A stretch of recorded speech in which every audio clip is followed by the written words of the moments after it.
सबसे ज्यादा है, लेकिन अब उसे दक्षिण चीन सागर में चीन से और पूर्वी यूरोप में रूस से कड़ी टक्कर मिल रही है। Tough fight. कई मोर्चों पर एक साथ अपनी सैन्य मौजूदगी बनाए रखना अमेरिका के लिए आर्थिक रूप से थका देने वाला साबित हो सकता है।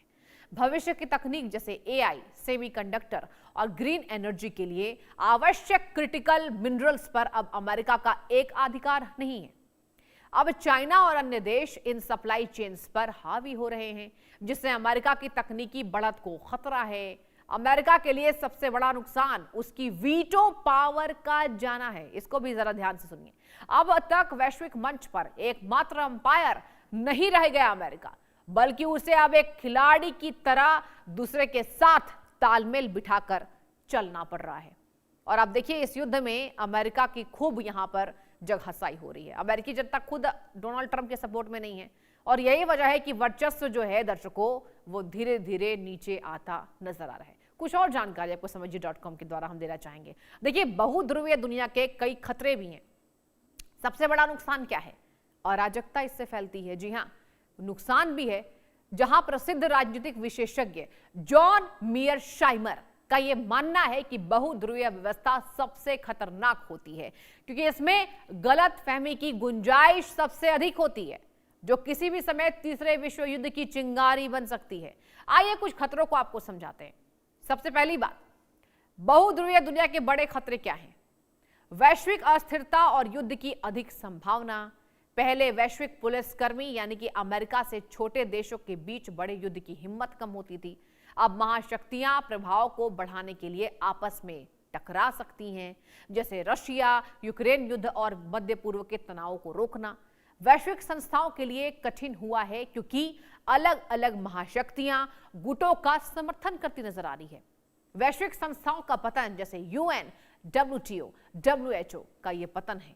हर ध्रुव जैसे अमेरिका, चाइना, रशिया का अपने स्वार्थ के लिए वीटो का इस्तेमाल करना, यह नुकसान आपको हम समझा रहे हैं। जलवायु परिवर्तन, महामारी या आतंकवाद जैसे मुद्दों पर ठोस कार्रवाई मुश्किल होती रही है। हथियारों पर नियंत्रण नहीं, एआई हथियार है, हाइपरसोनिक मिसाइलें बनाने की होड़ है। आप देखिए, हाइपरसोनिक मिसाइलों की तो खूब चर्चा अमेरिका ईरान युद्ध में हुई। पैसा जन कल्याण के बजाय रक्षा बजट में खर्च होने लगता है, और इधर से ही फैलती है जो हमने आपको पहले ही जिक्र किया, अराजकता। चलिए आगे बढ़ेंगे, कुछ और जानकारी आपको हम देना चाहेंगे। इसके अलावा आर्थिक विखंडन का भी खतरा होता है, इसको भी जरा समझिए। एक ध्रुवीय दुनिया में वैश्वीकरण चरम पर था, क्योंकि नियम एक जैसे थे।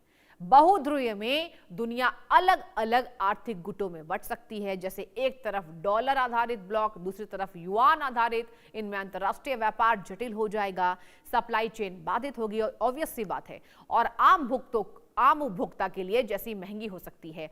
साथ ही इसमें प्रॉक्सी वार का उदय होता है। महाशक्तियां सीधे लड़ने के बजाय छोटे छोटे देशों की जमीन पर अपनी लड़ाई लड़ती हैं। गृह युद्ध जैसे हालात हो जाएंगे। अलग अलग गुटों को अलग अलग महाशक्तियों से हथियार और पैसा मिलेगा इसमें, जिससे छोटे देशों में शांति कभी स्थापित नहीं हो सकती है। ये तमाम नुकसान हैं। इसके साथ शांति स्थापित नहीं हो पाती, जैसे सीरिया या लीबिया के हालात को आप देख लीजिए। क्या हालात है सीरिया में? सीरिया में लगातार बदहाली है, और यही हालात ये बताते हैं कि इसका कितना बड़ा नुकसान है। अब बहुध्रुवीय व्यवस्था से किसे फायदा होगा, इसे भी आपको बताते हैं। देखिए, रशिया, चीन, उत्तर कोरिया जैसे देशों की मजबूत तिकड़ी बन सकती है।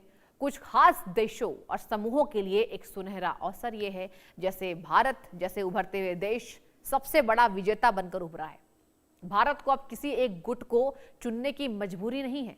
अपने हितों के आधार पर संबंध वो रख सकता है।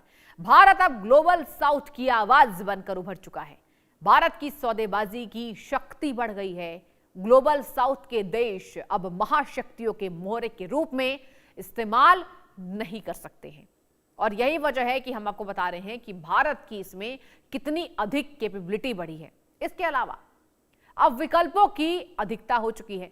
अगर अमेरिका मदद नहीं करता तो छोटे देश जैसे चाइना, भारत या खाड़ी देशों के पास जा सकते हैं। साथ ही निवेश के लिए अब इन देशों के पास कई प्रतिस्पर्धी मौजूद हैं, जिससे इन्हें बेहतर शर्तें और बुनियादी ढांचा मिल रहा है। अब दुनिया केवल संयुक्त राष्ट्र के भरोसे नहीं है, इसको ध्यान से सुनिए, बल्कि ब्रिक्स और SCO जैसे संगठनों की ताकत बढ़ रही है। जिसमें पश्चिमी देशों का प्रभाव जो है वो कम हो रहा है। ASEAN यानी कि एशियन और अफ्रीकी संघ जैसे संगठन अब अपने क्षेत्र के फैसले खुद लेने में सक्षम है, केपेबल है। जब व्यापार कई देशों के बीच बढ़ता है तो किसी एक देश जैसे चीन पर निर्भरता कम होती है। इससे लंबे समय में प्रतिस्पर्धा बढ़ती है और कीमतें स्थिर हो सकती हैं। तकनीकी लोकतंत्रीकरण की बात करें तो अब तकनीक केवल सिलिकॉन वैली तक सीमित नहीं है, बल्कि भारत, इजराइल और दक्षिण कोरिया जैसे देश भी नवाचार के केंद्र बन चुके हैं। तो ये उभर रही हैं ताकतें, ये जो शक्तियां हैं वो बढ़ रही हैं और यही वजह है कि इससे खतरा केवल एक देश को है जो अपने आप को महाशक्ति समझता है, वो है अमेरिका। अब चलिए आपको बताने की बारी आ गई है कि किम और चीन का प्लान क्या है जो हम चर्चा आज कर रहे हैं। देखिए, सिर्फ नारा नहीं, दोनों का पूरा रणनीतिक प्लान तैयार है। अमेरिका के डोमिनेंस को चुनौती देने का मेगा प्लान तैयार हो चुका है। अमेरिका की वैश्विक राजनीति, व्यापार में प्रभाव को कम करना, अंतर्राष्ट्रीय मंचों पर अमेरिका की नीतियों का विरोध, अमेरिका विरोधी ब्लॉक को मजबूत करना, ब्रिक्स जैसे समूहों को मजबूत करना, डॉलर पर निर्भरता कम करना, डिपेंडेंसी कम करना होगा। चीन अपनी करेंसी युआन को मजबूत करना चाहता है। अमेरिका और उसके सहयोगियों को संतुलित करना, जैसे जापान, दक्षिण कोरिया पर लगाम लगाना। UN, G20 जैसे प्लेटफॉर्म्स पर बैलेंस ऑफ पावर की मांग जो है वो भी बढ़ गई है। जी हां, और यही वजह है कि अब ये जो मीटिंग हुई है उसको अहम नजरिए से देखा जा रहा है। अब आपको अमेरिका के दूर विरोधी और अमेरिका की ताकत बताते हैं।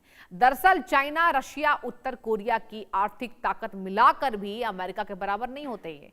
यही इन तीनों की चिंता का विषय है। अमेरिका का डॉलर का ग्लोबल कंट्रोल है, यह टेक्नोलॉजी लीडर है, मजबूत सर्विस सेक्टर है, लेकिन चाइना मैन्युफैक्चरिंग में सुपर पावर है। रूस के पास क्या है? तेल और गैस का भंडार है। परमाणु मामले में या हथियार मामले में चाइना, रूस, कोरिया मिलकर विध्वंसक बन सकते हैं। जी हां, रूस के पास अमेरिका से ज्यादा परमाणु हथियार है। जी हां, इसके साथ रूस के 5500, अमेरिका के पास 5200, चीन के पास 400 से ज्यादा, जबकि कोरिया के पास 30 से 50 हैं। अब एयर पावर में अमेरिका सबसे ताकतवर है। ग्लोबल प्रभाव में अमेरिका आगे है और उसके इसी प्रभुत्व को चाइना, उत्तर कोरिया खत्म करना चाहते हैं। निष्कर्ष यह है दर्शकों कि अमेरिका अभी भी सबसे ताकतवर है, इसे कोई डिनाई नहीं कर सकता है, सबसे ताकतवर है, सुपर पावर है। लेकिन चाइना, रशिया और उत्तर कोरिया मिलकर उसे कड़ी टक्कर दे सकते हैं, चुनौती दे सकते हैं। मतलब अब अमेरिका के लिए अकेले खेल जीतना आसान नहीं है। आम शब्दों में यह कहें तो अब जो तैयारी है वो अमेरिका के पतन को लेकर ये तमाम देश बनाते नजर आ रहे हैं। बहुत पहले यानी राजाओं के समय में दुनिया बहुध्रुवी थी, क्योंकि आज की तरह ही पुराने समय में भी दुनिया एक ही ताकत के नियंत्रण में रहती नजर आती थी। अब देखिए, यहां पर बात की जाए तो पहले नियंत्रण में दुनिया नहीं थी, बल्कि कई बड़े साम्राज्य अलग अलग क्षेत्रों में शक्तिशाली थे। यह स्थिति बहुध्रुवीय कहलाती है। पहले हर साम्राज्य का अपना शासक था, अपनी सेना, अपनी अर्थव्यवस्था थी, एक दूसरे से प्रतिस्पर्धा और युद्ध होता था। एक ही समय में कई शक्तिशाली साम्राज्य थे। उदाहरण के तौर पर भारत में अशोक का मौर्य साम्राज्य यूरोप में, और इसके साथ ही बात की जाए तो ऑगस्टस का रोमन साम्राज्य था। तो चाइना में बात की जाए, चाइना की अगर बात करें तो किंग शी हुआंग शासन था। यह तमाम शासनों का नाम आपको बता रहे ताकि आपको याद आ जाए कि आखिर पहले किस तरीके से यहां पर नियंत्रण होते थे। तीनों अपने क्षेत्रों में सुपर पावर थे, लेकिन कोई एक पूरी दुनिया को कंट्रोल नहीं करता था, जैसे कि आज अमेरिका करता है। चीन, कोरिया अमेरिका की इसी दादागिरी पर लगाम लगाने की तैयारी कर रहे हैं। और अब ये जो तैयारी है वो कितनी आगे बढ़ेगी, ये तमाम मीटिंग्स में फैसले हो रहे हैं। देखने वाली बात होगी कि आखिर अब चाइना अमेरिका को यहां पर कंट्रोल करने में क्या आगे निकल पाता है, या चाइना की जो स्थिति है अब तक जो है अमेरिका से वो पीछे यही बरकरार रहती है। और अब इसी तरीके से यहां पर बता दें आपको, जिस तरीके से ये जो सुपर पावर बनाने की होड़ है, सुपर पावर बनने की होड़ है, ये होड़ में अमेरिका को क्या पीछे छोड़ पाएंगे ये तमाम कंट्रीज। आज समझिए.com में हमने आपको बारीकी से एक एक करके जानकारी दी कि आखिर क्यों सुपर पावर के नाम पर अमेरिका का जो दबदबा था अब यह खत्म होने के कगार पर है। और अब देखने वाली बात होगी इन तमाम कंट्रीज के साथ जो बैठकें हो रही हैं, चाइना की और उत्तर कोरिया के, ये कितनी सफल होती है।